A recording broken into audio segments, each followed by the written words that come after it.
How's everybody doing? Yeah, you are almost there. You almost made it through the longest show at the end of the world. What time is it? Like 11:30? Anybody got the time? 11. Oh my God, it's 11:42. Are you ready for the apocalypse? Are you wearing clean underwear? Yes, just like your mother always said, wear clean underwear in case the world ends.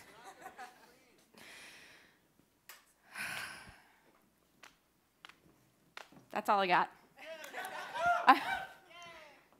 Honestly, I'm tired of this joke. The world's gonna end. I mean, none of us believe that, right? We don't really believe the world's gonna end. I mean, you all know that the world ended months ago. Yeah, it's real funny, huh? For months, I've been walking around with everybody around me pretending like this is Earth. And frankly, I'm tired of this joke. I don't think it's funny anymore. You're all complicit. Want proof? Okay, Jade, are you backstage?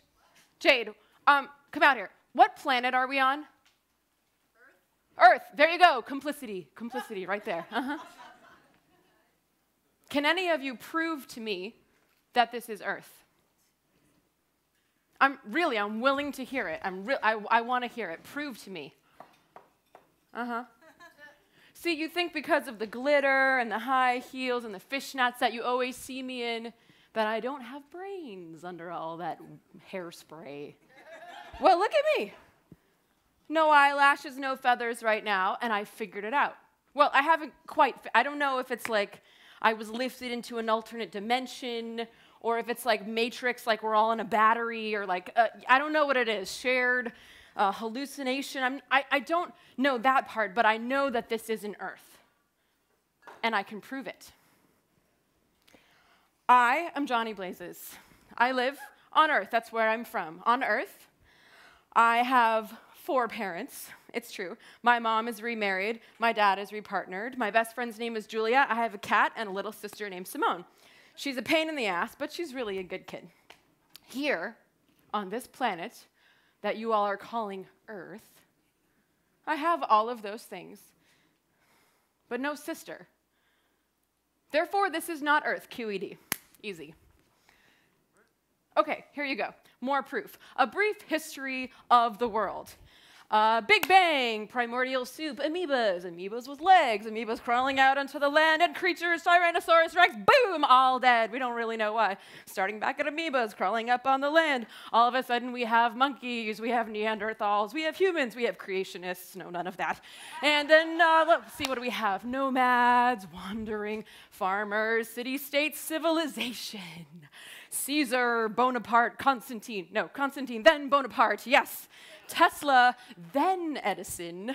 Let me see, Amelia Earhart, Marilyn Monroe, Nixon, Reagan. 1984, Johnny Blazes is born. 1988, Simone is born.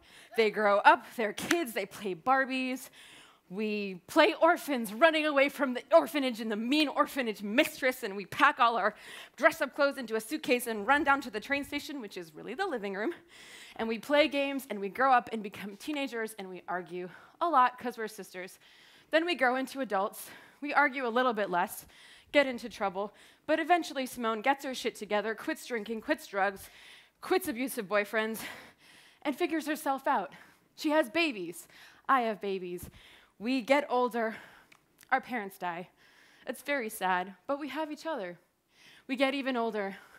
We sit in rocking chairs on the front porch, in our bathrobes. We argue a little just for old time's sake, but mostly we watch our grandchildren. And then I die, and then she dies. And then the world writes whatever fucking story it wants to write until the Earth explodes. The end. Thank you. That is the history of the universe, and that is why I know, well, the Earth, why I know that we're not on Earth. I remember my last day on Earth. I was in the kitchen at the cafe where I work, washing dishes with a hose. This is a hose. If you haven't been in an industrial kitchen, this might look...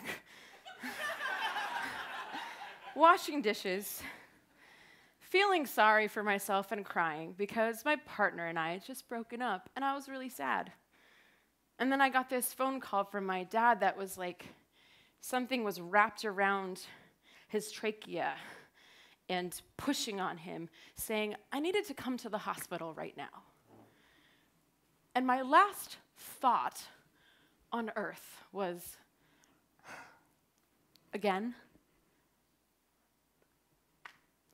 I haven't even had a chance to tell my parents about my breakup that I'm so sad about, and I have to go through this drama again.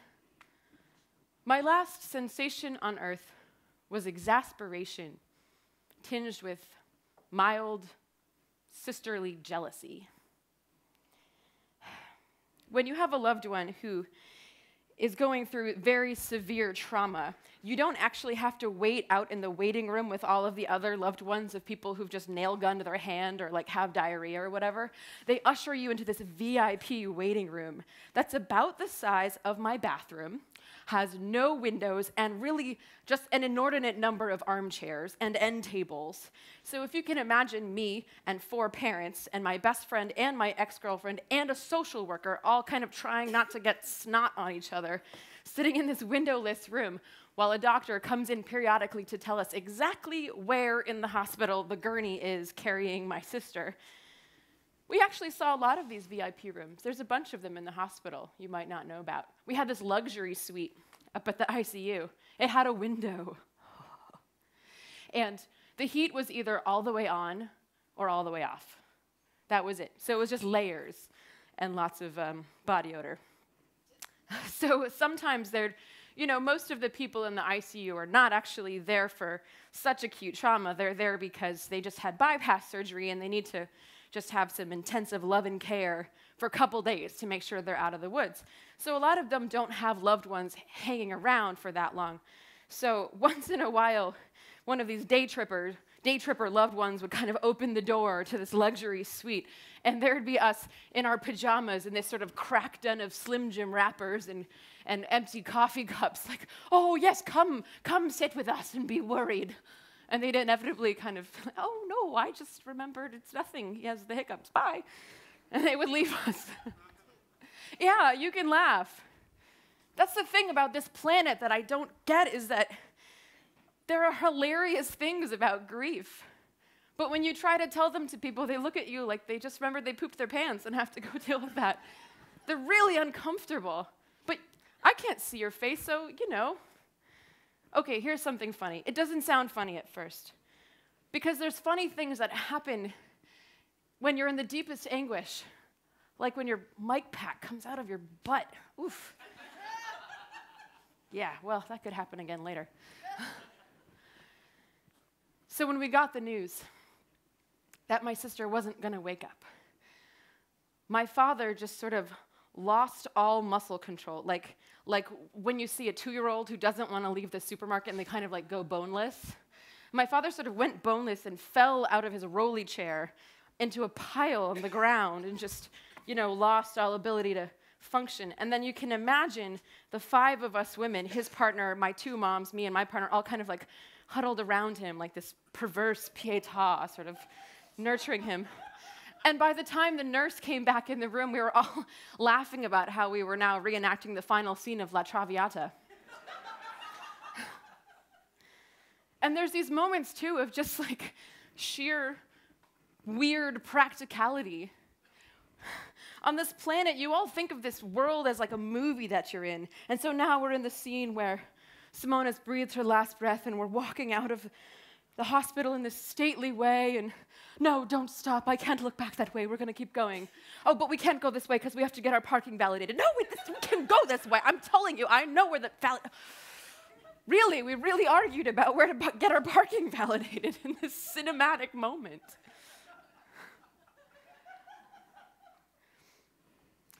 I remember the last moment that I had any hope that I could get back to where I belong. Because as much as I'm railing now, I don't believe I can get back there. I've lost it. But there was this one moment. It was about 6 a.m. It was dawn. And they had just kicked my mother and her wife out.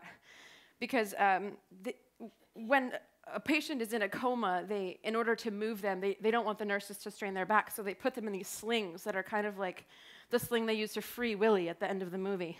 And they kick you out of the room because they don't want you to see your loved one kind of like flailing in the air, like for fear that you're going to start singing, "Keep the faith," or whatever. So they kick you out. And a nurse came out to say, you know, whoever's around can come back in. And I'd been sleeping on a gurney in the hallway. It was getting too funky in the VIP room. Just daring some orderly to tell me I couldn't be there. None did. So I went alone into Simone's room. And it was dawn, and there was nobody else in the ICU because all the day tripper loved ones were at home. And I climbed up in her bed, and I put my head in her chest, and I said, "Okay, Simone, we get the point. It really hurts. You got our attention. But I need you to wake up now. I need a sister. I don't know how to be here without a sister. I don't remember not having one. I don't know how to do it. I need you to wake up." On this planet, in movies, when they take someone off of life support, which, by the way, is not just a cute little mask, it's lots and lots and lots and lots of tubes.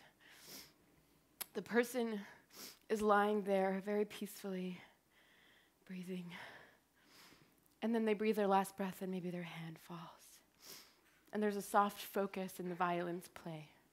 But on this planet, they don't warn you that when you walk in the room, your sister's 23-year-old body just wants to be alive, and so she's gasping for air. And you can hear her voice in her breath, and her body is moving with her head tilted and her mouth open. They don't warn you about those things. They told us, they did warn us, it could take hours or days. They said days for her to die. I was thinking, shit, what if I have to pee? Of course I'm gonna go pee in the exact moment she dies, and I'm gonna miss the soft touch in the violins, fuck. She didn't though, she died after, I think, about an hour. They also don't warn you that a person's body can stop breathing and then start again. So imagine me resting my head on her belly, and she's breathed her last breath after they've slowed down. And then, and if you don't think I peed my pants then, you are sorely mistaken. And the 2 other times it happened after that also was surprised.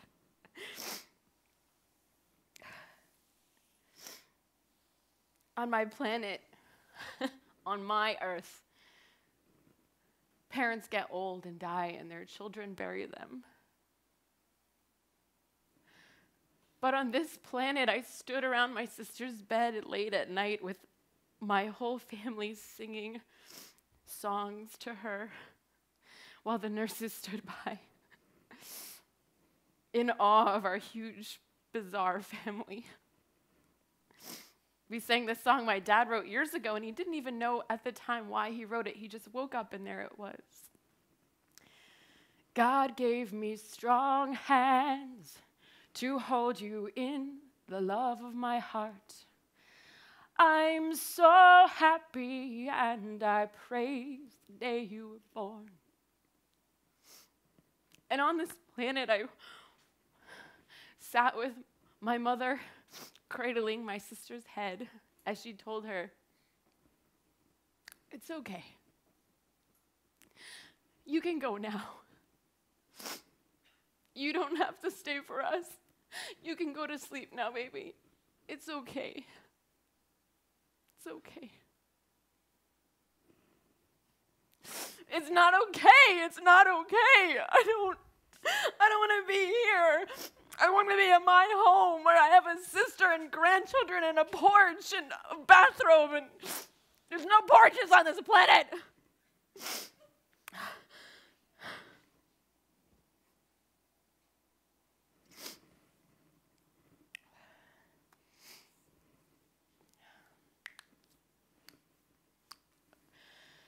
I've been lying to you. I'm not from a different planet or different dimension. I know that this is Earth. this is where I'm from. I'm from a planet where parents lose their children every day. And where a 23-year-old girl from Rosendale with a great family and a good education who never went hungry just hurt so much inside that she couldn't find any other solution except a kitchen knife.